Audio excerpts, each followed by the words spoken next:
Velocity Morning, peace and blessings. All right, so getting into the part four of the quick series, why they call Malefics. So we got Rahu, right? You know what I'm saying, we about to just get straight into the Rahu situation. So why is Rahu called a malefic, right? Uh, so Rahu is known as the demon North Node. The head of the Swarbanu serpent. You know what I'm saying? He's known as an Asura. He's known as materialism or material focus. Could say occult knowledge. One who's extremely focused on obtaining a particular, nigga said a particular goal or some sort like that, right? Malefic or dark qualities that can be attributed to Rahu. So it can cause, you know what I'm saying, like chaotic mindset. It can cause criminal activities, darknesses, ghouls, ghosts, illusions that can kind of bring instability to the mind, you know what I'm saying, and things like that or whatever.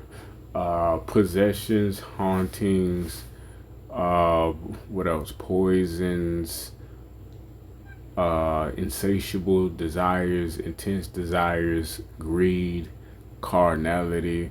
It can represent a good number of the darker aspects of life, if you want to call it, right?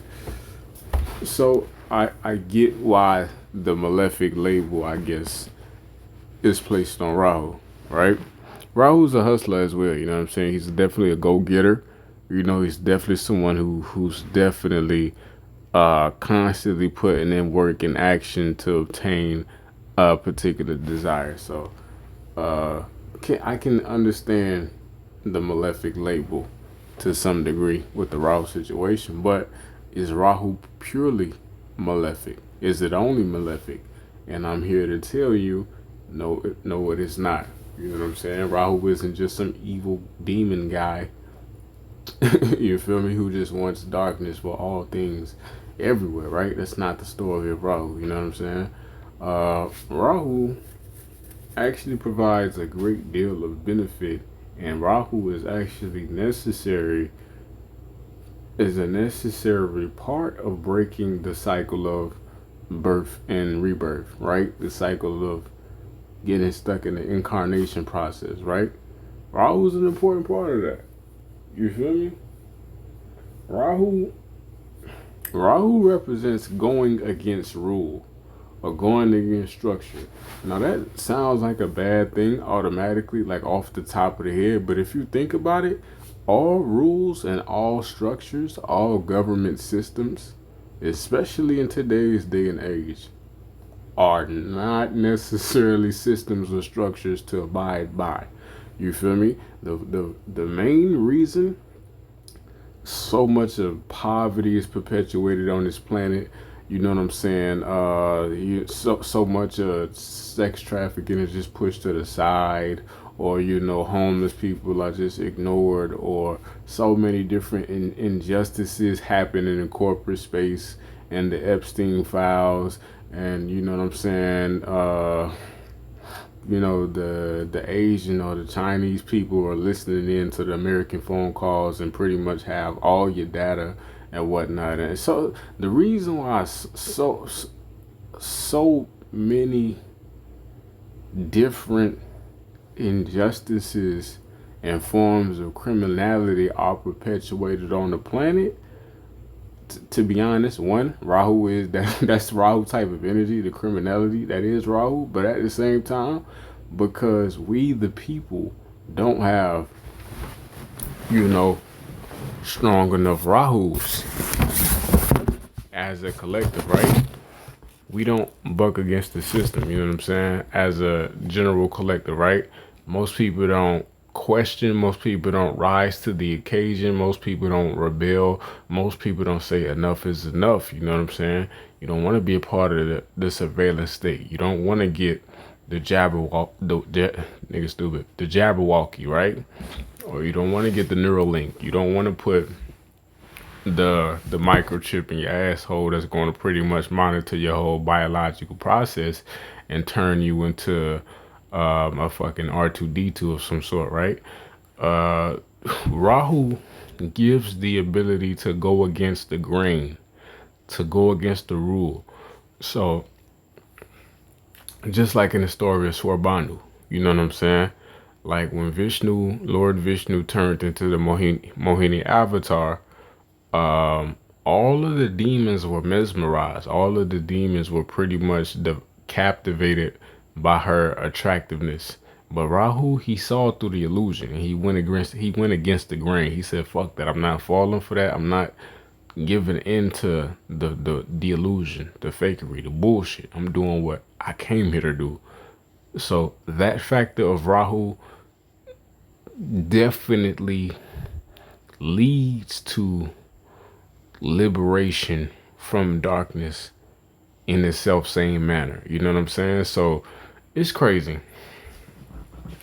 Like I know I'm kinda all over the place, but like stay with me for a second. So, Rahu is the reason for the criminality, but at the same time, having a bit of a degree of that criminality in yourself, having that rebellious gene within itself, it kind of heals and protects you from being dominated or succumbing to the different illusions, the different facades, the different forms of mind control and criminality that the system be trying to put upon people or whatever, right?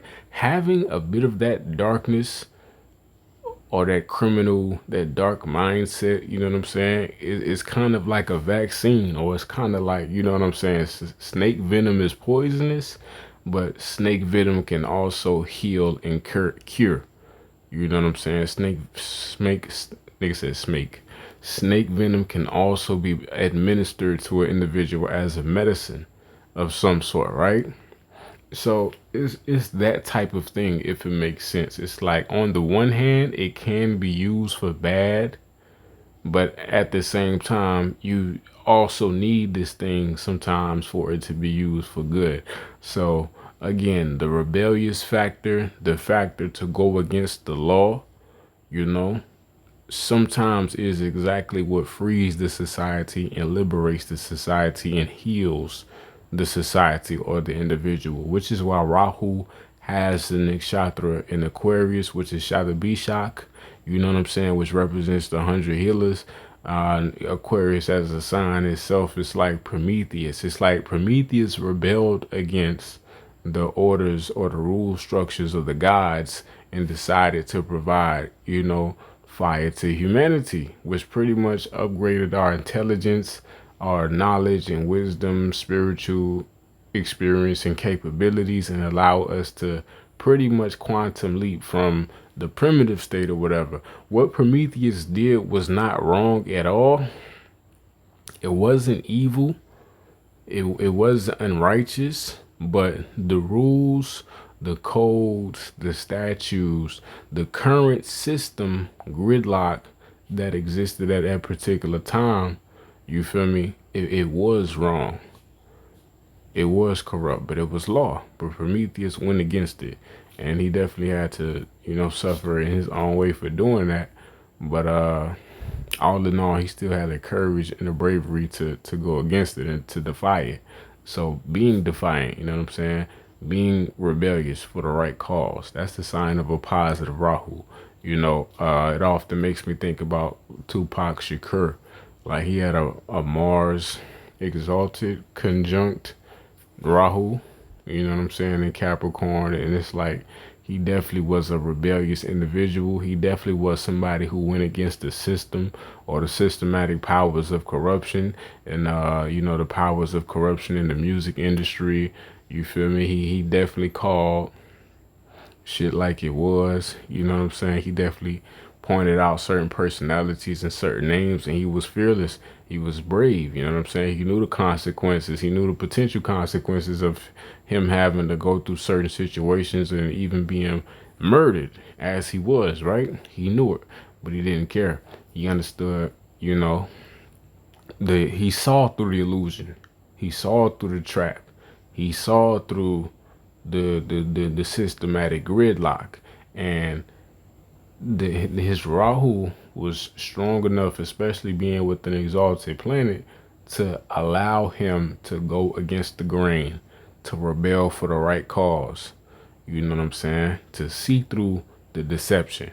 Those are the perfect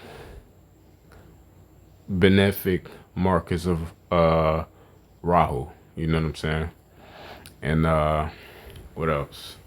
Rahu can also give somebody a steadfast focus to obtain a particular mastery of some sort, like a particular objective, a mortal nectar or amrita, a secret knowledge, you know what I'm saying, a occult skill, a specialization, you know what I'm saying, like having a sharp enough Rahu, it can really leave an individual, or can really lead an individual to discovering, you know what I'm saying, premium levels of knowledge that aren't necessarily available to the masses, or even people that's, you know, highly skilled in that particular area anyway, right? So Rahu was good for that. It's beneficial for, you know, reaching those types of knowledges and understandings through sheer self-investigation.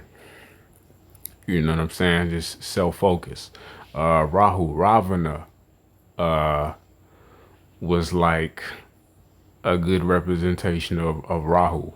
Ravana, you know, he was one of the incarnations of the heavenly gatekeepers that was cursed to, you know, incarnate 3 times on the earth or whatever. So Ravana, you know, in one of his lifetimes, or in the lifetime that he was Ravana, I should say, right? He did extreme serious spiritual discipline. He had extreme serious focus unto worshiping Lord Shiva, you know what I'm saying? And through his seriousness of focus, through his seriousness of perpetual penance, he obtained great levels of knowledge, mastery, and vidya. You know what I'm saying? And it did lead to him becoming exceptionally arrogant and demonic, but he still had the knowledge and the mastery and all that, you know, alongside of it. So, you know, again, the downside of Rahu can it can give a person an overinflated ego, as Ravana obtained. It can make a person, you know, kind of corrupt or taboo, you know, a bit on the evil side, but it can give a person extreme levels of power as well. And if they're able to mitigate the evil, it can just make a person extremely brave and like a liberator amongst men.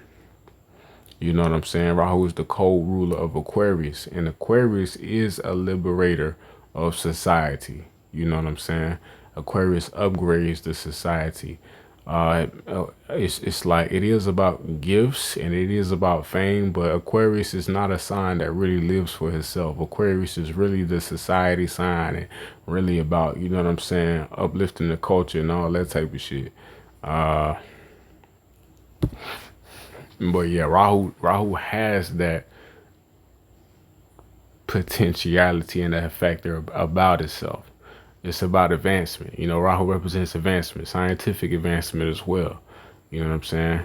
Advancements in biology, genealogy, chemistry, you feel me? All the different branches and disciplines of science, you know, tech, understandings of the universe. And it deals with illusions as well, right? Being able to create illusions, you know what I'm saying? Movies, you feel me? Not even just movies, but what media, all the different forms of media, shit, music, even shit, and you know what I'm saying, the XXX websites and all that and whatnot. What else? Any form of illusion, You know what I'm saying? Even witchcraft, occult shit, all that. Any form casting those things. You can cast those things for good. It doesn't always have to be bad. You know what I'm saying? You can cast those things for entertainment. You can cast those things to teach a lesson of some sort. You can do it for good. It doesn't always have to be bad or whatever. And it gives a person to see through the illusions as well.